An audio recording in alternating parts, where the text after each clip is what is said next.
Well, good morning, everybody, and I'd like to also thank the organisers for the kind invitation to speak here on a Sunday morning, and of course, thank you all for showing up to listen to me.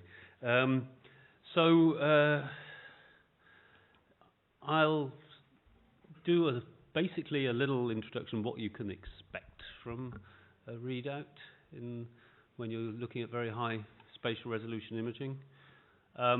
I'll address the kind of crucial question of the Pointspread function and how that leads us, amongst from other reasons as well, to try and accelerate acquisition. I'll concentrate mainly in this talk on I won't concentrate mainly, I will concentrate exclusively on echoplanar imaging and variants thereof. So I will have a little discussion about the relative merits of 2D simultaneous multislice and 3D. And even if you don't immediately associate these with EPI, I will also talk about Grace and spin echo at the end. And just to keep you all primed up, I will mention the possible effects of physiological noise and why you always have to be thinking when you're doing fMRI in which noise regime you're sitting. So let's start off with some requirements for the readout, shall we?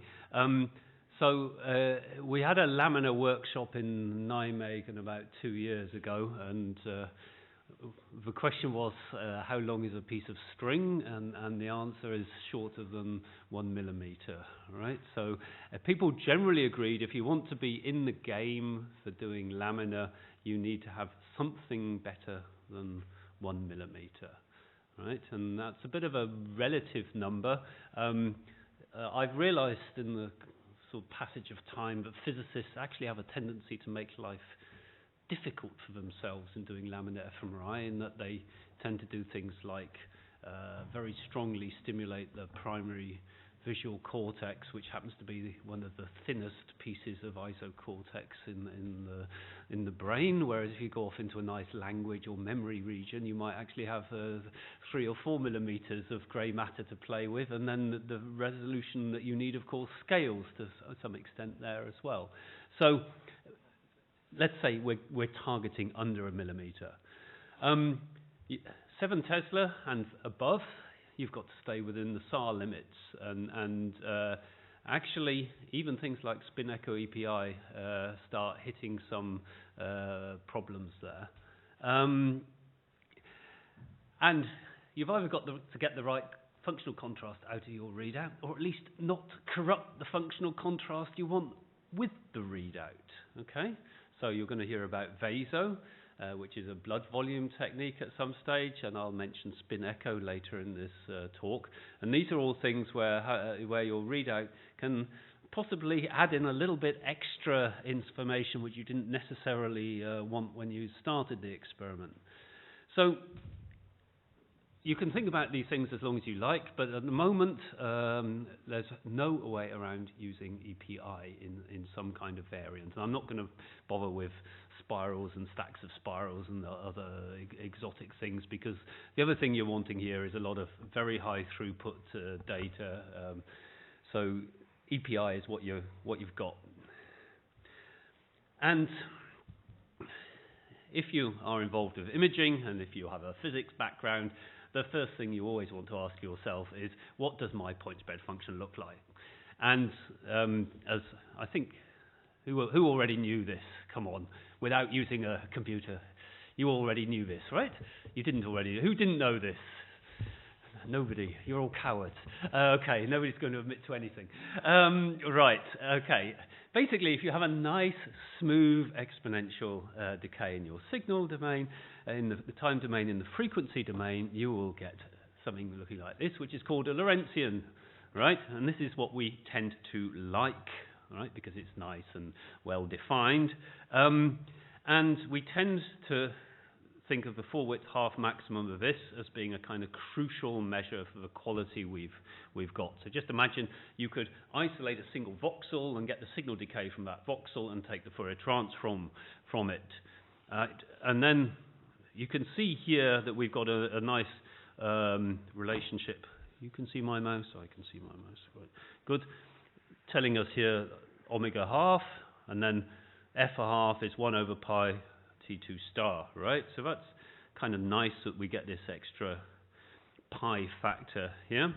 And in EPI, you have to worry always about the phase encoding direction, if we're talking about 2D, the fast phase encoding direction, right? So, because that has got a low bandwidth.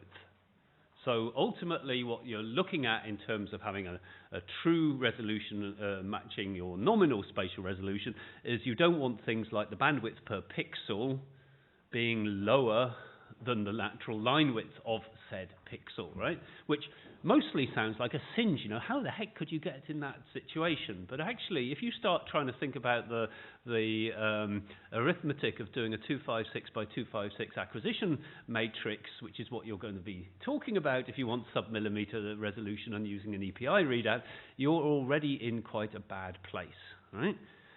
So if we just look at this, the bandwidth in the phase encoding direction is in the kind of non-algebra speak, just the inverse of the time between the echo centers in your readout train. And then you get the bandwidth per pixel by dividing that number by the number of lines you've acquired, right? And you can see, if you think you're doing a nice easy EPI with 1 millisecond between the echo centers, then you're in a reasonable place. You have a kilohertz bandwidth. You divide by 64. Doesn't sound too bad. Go by 256 by 256. Suddenly you have 2 milliseconds between the echo centers, and you want to divide your 500 hertz by 256, and whoops, that doesn't sound so good at all, right? So you want to keep this relationship. Now for some perhaps better news. The other thing, well, there's some good news and there's some bad news. If you think about distortion and dropout, which are the two main things which hit EPI, your distortion is actually going to get worse as your bandwidth goes down in phase encode, right?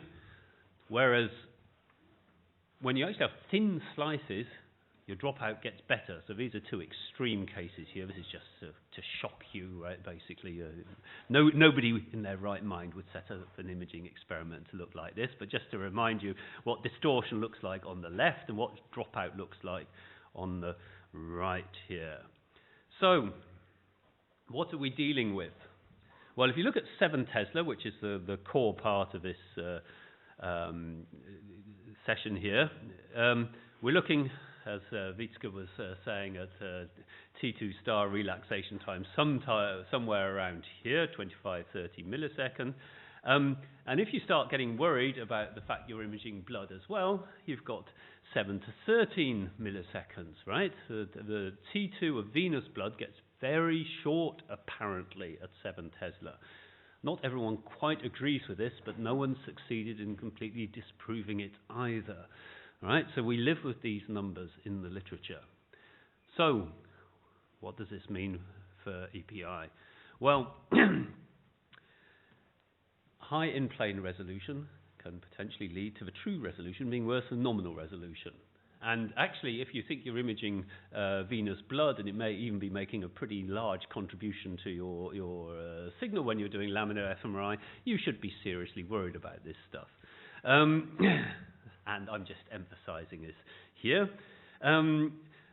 If you look at the way you think about distortion and imaging, once you get a small voxel, actually you get a nice line width in that voxel, right? You don't have to worry so much about main field inhomogeneities in that very small voxel you're considering, right?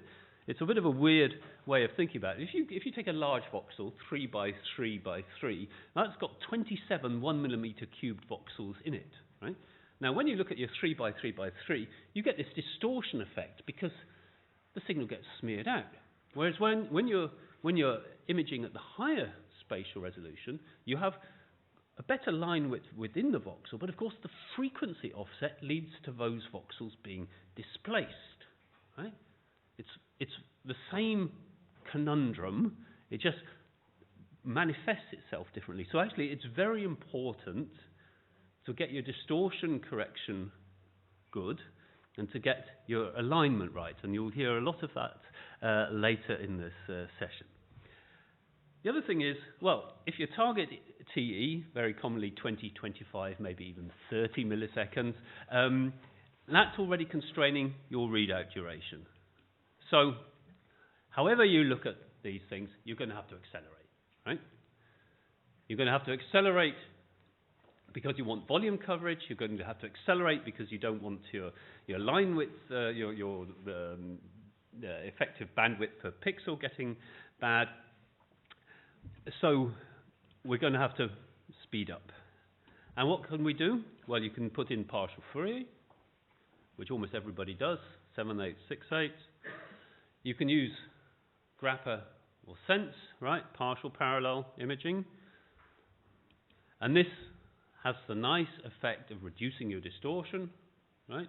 Because you skip phase encoding lines. Very nice.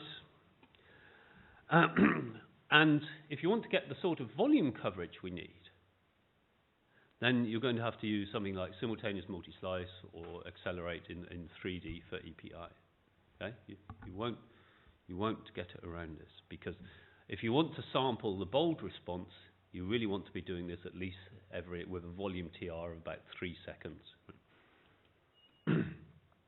So the thing which has been dominating acquisitions for some years has been simultaneous multislice, also known as multiband, and the basic idea is to simultaneously get, for example, 3 images, which, if you would just reconstruct them naively, would look like this, with them all collapsed on top of each other.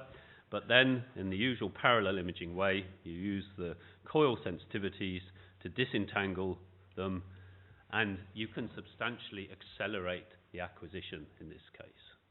Right? So, for fixed TE kinds of experiments like bold, simultaneous multislice will give you a real acceleration, whereas in-plane parallel imaging will just shorten your readout and doesn't lead to a large speed up in the acquisition.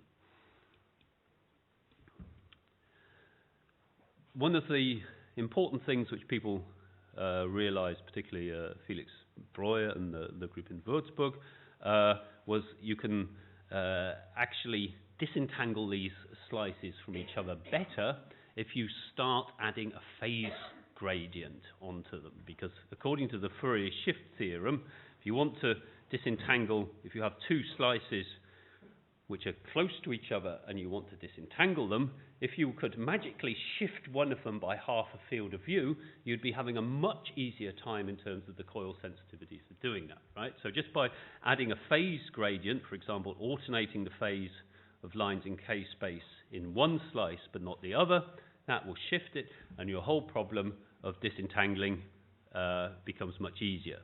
So the way this was done originally was just by using radio frequency pulses, so that if you excited the 2 slices in the first K-space line, the 2 slices would be in phase, and the next K-space line, they would be in anti-phase, right? And then you can alternate or put on whatever phase gradient you like. Problem was, of course, that this would not work for EPI, because in EPI you're collecting your lines of data successively after one excitation, right? So you need a way of getting around this problem, of getting the Kuiperine, or as people prefer to say, Kuiper, to work just using gradients. And that came with the Blitz Kuiper from Boston. So essentially, you get a little set of extra blips along the Z. It's almost like an extra phase encoding in the slice direction. And what this is doing is then for the centers of the slices that you're doing, it's flipping them over backwards and forwards as you want. And at the edges, you're only getting a very small effect, which can be largely neglected. And this basically allows you to have the benefits of Kuiperine in a 2D EPI experiment. And this is just gives you a few examples from out of the literature how it looks when you're trying to disentangle these ones on the basis of coil sensitivity. You're obviously having a much harder job than if you're trying to disentangle these. So, if you're doing simultaneous multi-slice, you can see that this is the sort of situation we're talking about where you have no Kuiper factor, and then the bits that you're trying to reconstruct from each other are basically at the same coordinate here, and that's the sort of situation you would have here. If you move to a Kuiper 2 or a Kuiper 3 situation, you will then have this. You will have these far away from each other. So these are at the same position, but they're sufficiently far away that they're being picked up by different coils. Right? So this is the kind of benefit that you need.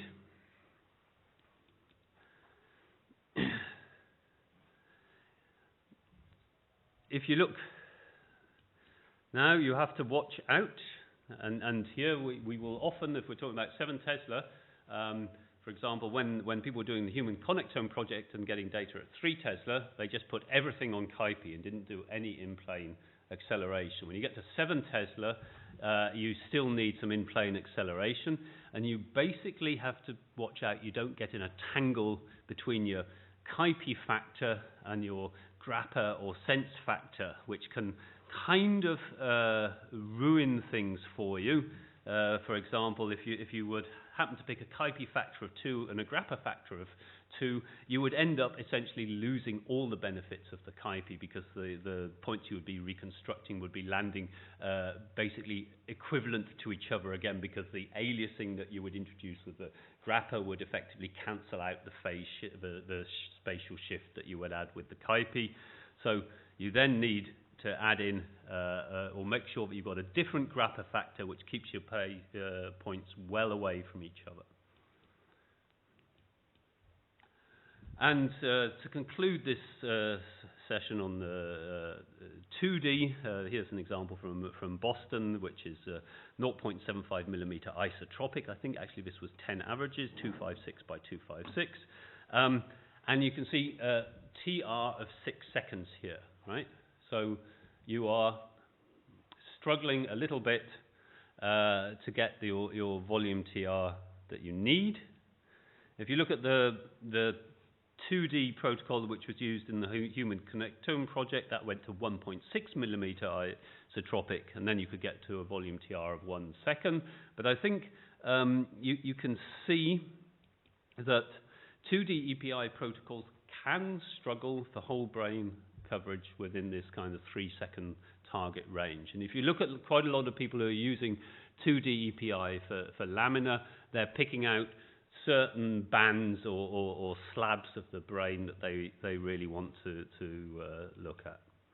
So there's an obvious attraction of 3D imaging here, because, well, 3D doesn't suffer from spin history effects. I always get a bit nervous when I have things like sub-millimeter slice selection about how much stuff can be coming in. You can accelerate using parallel imaging in 2 directions, and you don't have to worry about slice excitation profiles. So you get a somewhat different scenario, right? In 2D, you get 1 slice, and then in 3D, you get the whole volume. So in 3D, you might think you have an advantage because you've got a natural root n, square root of n, efficiency advantage. But in 2D, you let your slice relax, and then you go back to it, right, which gives you a larger magnetization. So when you're doing a limited number of slices, the 2D will often come out better than the 3D in terms of sensitivity. But when you want an awful lot of slices, so that the 2D, but the volume TR is getting really long compared to the T1 of what you're looking at, then the 3D comes out as being the better advantage. And if we're looking at the sort of flip angles you get in terms of your SAR requirements, of course, if you're imaging with a short TR all the time, you're going to end up with a low Ernst angle compared to when you're doing 2D, and you'll get much higher flip angles as being the Ernst angle here. So, well, I'm glad to see that Marcus is here, as he's one of the originators of the 3D EPI sequence.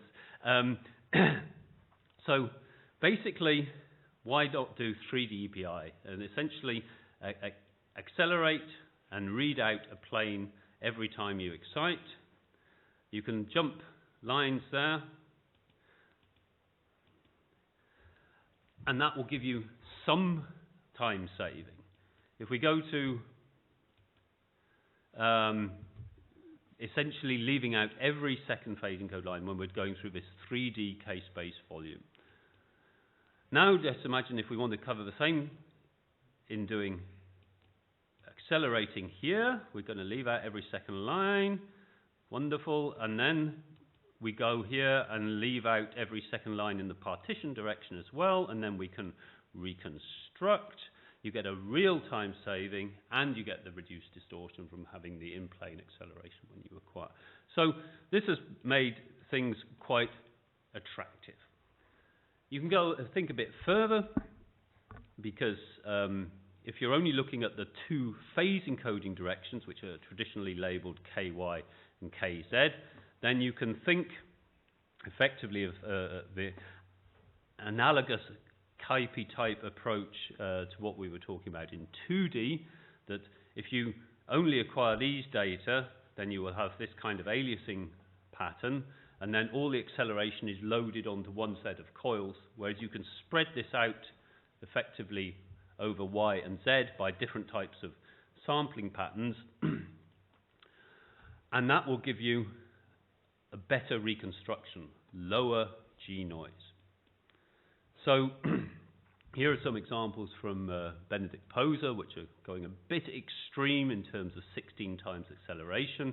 So you can see 3 millimeter isotropic TR148, 0.8 millimeter isotropic with multi-echo in 8 seconds, and 0.8 millimeter isotropic, which is the sort of thing you'd want for doing laminar fMRI in 2 seconds. I would have to say this is a little bit on the sporty side.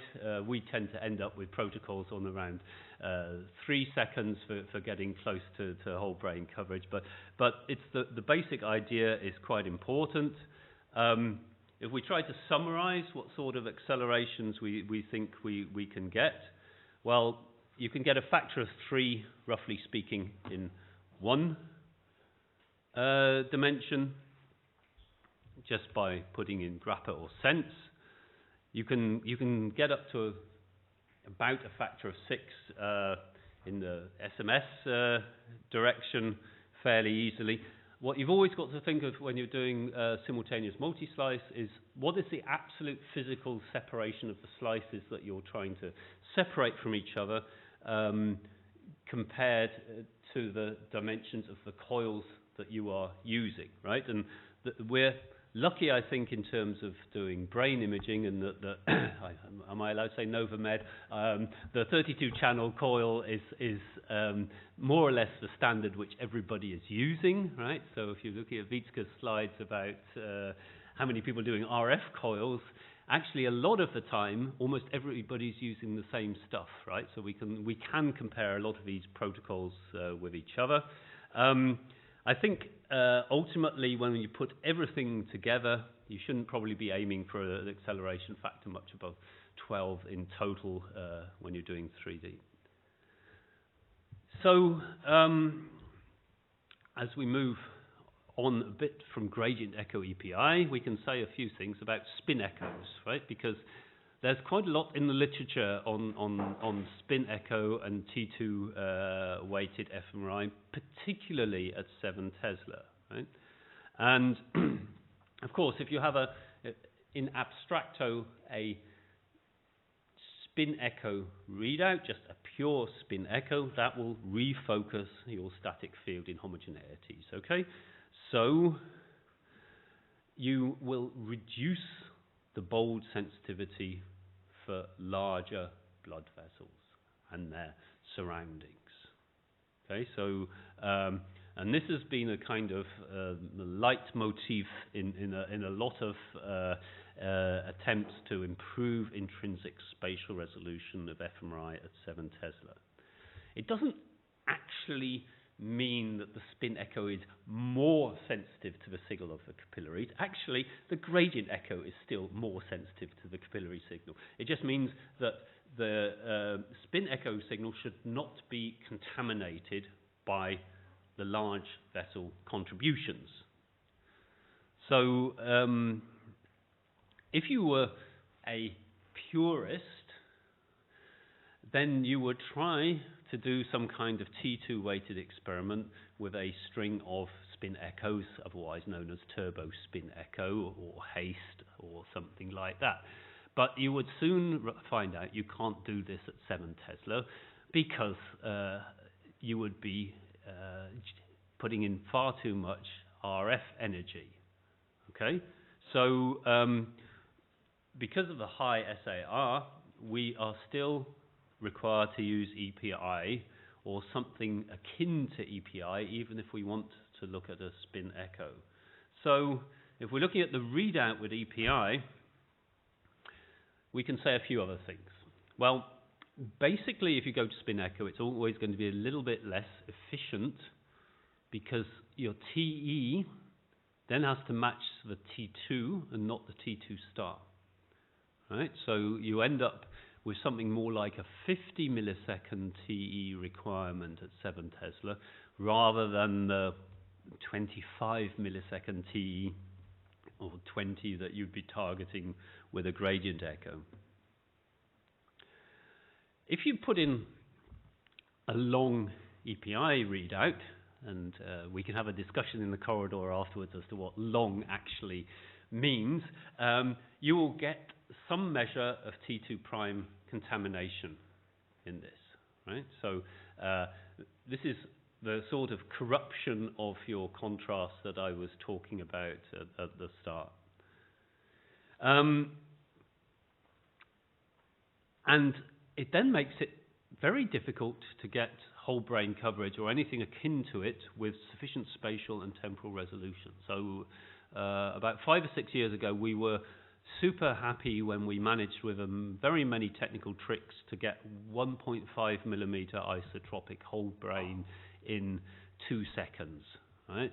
And beyond that, I don't think anyone's got, but really 1.5 millimeter, it's not quite cutting it for laminar and columns, right?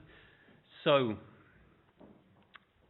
and if you would then want to do what I was just arguing for gradient echo, where we go to some super intelligent 3D acquisition to get around it, you run back into the SAR problems, right? So where people have gone with this mainly is to use something known as gradient and spin echo,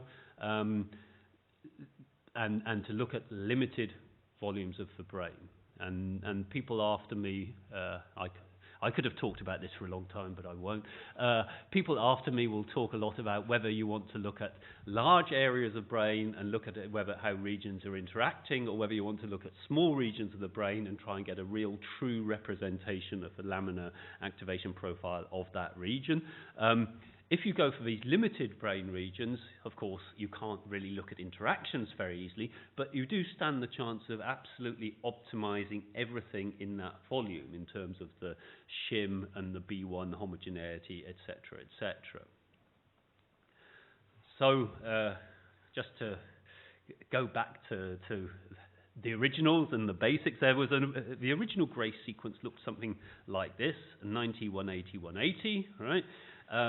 And essentially, it's of course a string of spin echoes with a gradient echo readout associated with it. And in my more wicked moments, I tend to say things like it has all the disadvantages of turbo spin echo and EPI, and a few of its own as well. But it's essentially a nice way of accelerating things. When I say a few of its own as well, I mean particularly this kind of thing. This is getting back to my obsession with Pointspread functions. This is the sort of thing that can happen to you in 2D Grace. And 2D grace is a horrible challenge for an imaging physicist because it's one of the few sequences where you cannot predict the order of the signal decay to make it a monotonic decaying function, because you've got a mixture of T2 and T2 star decays in your experiment. So there is a smart way around it. 3D grace, right? Open an extra dimension, and here you have the possibility that you can project all the T2 decay down one axis and the T2 star decay down the other axis, and you're back in a clean space regarding your point spread function. Originally, when this was first proposed in '94 by Song et al., it was known as echo volumer imaging, which was a kind of analogy to Peter Mansfield EV, which was a true single-shot 3D gradient echo sequence. In its more modern manifestations, David Feinberg, who proposed the original 2D grace sequence, also proposed this sort of inner volume approach for doing high-resolution fMRI. It goes back to an ISMRM proceeding of just over 10 years ago now, which essentially allows you to have make a volume selection by using your readout gradient for one, and then two orthogonal slice gradients for the other two. And if you look at this in practice, this was a study came from Maastricht a few years ago. You can see the kind of volumes where people are using. So the grace is on the left, and the spin echo EPI activation analogous on the right. And if we look at the protocols they were using, essentially this is being limited to a 30 by 120 by 10 field of view. And then you have a 30 millisecond EPI readout and a 216 millisecond total echo train duration.